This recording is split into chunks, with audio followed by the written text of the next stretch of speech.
Welcome to விரு review. இந்த வீடியோவில் த ஃபேமிலி மன் சீசன் 3 வந்து அமேசான் பிரைம் வீடியோஸில் இப்போ வெளிவந்திருக்கு.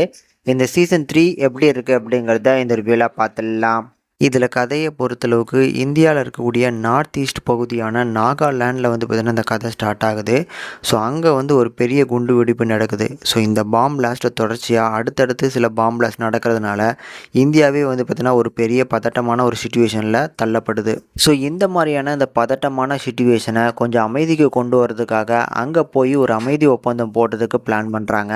இதுக்காக வந்து NIA சீஃபாக இருக்கக்கூடிய குல்கரனையும் நம்ம கதாநாயகனும் வந்து பார்த்திங்கன்னா அந்த ஒப்பந்தம் போடுறதுக்காக அங்கே சீக்ரெட்டாக வந்து பார்த்திங்கன்னா போய் முடிச்சுட்டு வரலான்னு போகிறாங்க. ஆனால் வர வழியில் வந்து பார்த்திங்கன்னா ஒரு பெரிய விபத்து நடக்குது.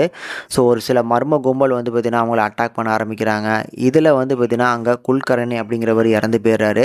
நம்ம கதாநாயகனை தவிர்த்து அங்கே எல்லாருமே இறந்து போயிட்டாங்க அப்படின்னே சொல்லலாம். ஸோ இதுக்கப்புறம் இந்த தாக்குதலை பண்ண அந்த நபரையும் அவங்க பின்னால் இருக்கக்கூடிய நபர்களையும் வந்து பார்த்திங்கன்னா நம்ம கதாநாயகன் எப்படி பிடிக்க போகிறாரு அப்படிங்கிறது தான் மிச்சம் இருக்கக்கூடிய பிளாட்டு. இந்த சீசன் எப்படி இருக்குது, எப்படி வந்திருக்கு அப்படின்னு கேட்டிங்க அப்படின்னா, கண்டிப்பாக இதுக்கு முன்னால் வந்திருக்கக்கூடிய அந்த 2 சீசன் எப்படி இருந்துச்சோ அதுக்கு ஈக்குவலாக நல்லா பேலன்ஸ் பண்ணுற மாதிரி ஒரு நல்ல சீசன் 3யுமே கொடுத்துருக்காங்க அப்படின்னே சொல்லுவேன். முக்கியமாக இது வரைக்கும் வந்திருக்கக்கூடிய 2 சீசன்லேயுமே ஒரு நல்ல ரைட்டிங்கை ஃபீல் பண்ண முடியும். அதே மாதிரியான ஒரு ஸ்டோரியுமே வந்து பார்த்திங்கன்னா இங்கேயுமே நல்லா எழுதி கொண்டு வந்து ஆன் ஸ்க்ரீனில் ப்ரெசென்ட் பண்ணியிருக்கிறாங்க. கதாநாயகனோட கேரக்டர், அவரை சுற்றி நடக்கக்கூடிய அந்த சம்பவங்கள், அதை அவர் எப்படி ஃபேஸ் பண்ணுறாரு, கடைசியாக இவர் தேடி போகக்கூடிய அந்த அட்வென்ச்சர்ஸ் அப்படிங்கிறது எல்லாமே அருமையாக டிசைன் பண்ணியிருக்கிறாங்க. ஒவ்வொரு ஆக்ஷன் போர்ஷன்ஸுமே சூப்பராக இருந்துச்சு. எதிர்பாராத ஒரு கேமியோவும் இருக்குது. அந்த கேமியோவும் சூப்பராக ஒர்க் ஆச்சு. எப்போவுமே ஒரு வெப் சீரிஸாக இருக்கட்டும், படமாக இருக்கட்டும், ஸோ ஹீரோ வில்லன் கிளாஷ் அப்படிங்கிறது வந்து பார்த்திங்கன்னா நல்ல பேலன்சிங்காக இருந்துச்சு அப்படின்னாலே அது பார்க்கறதுக்கு செம என்டர்டெயின்மெண்ட்டாக இருக்கும்.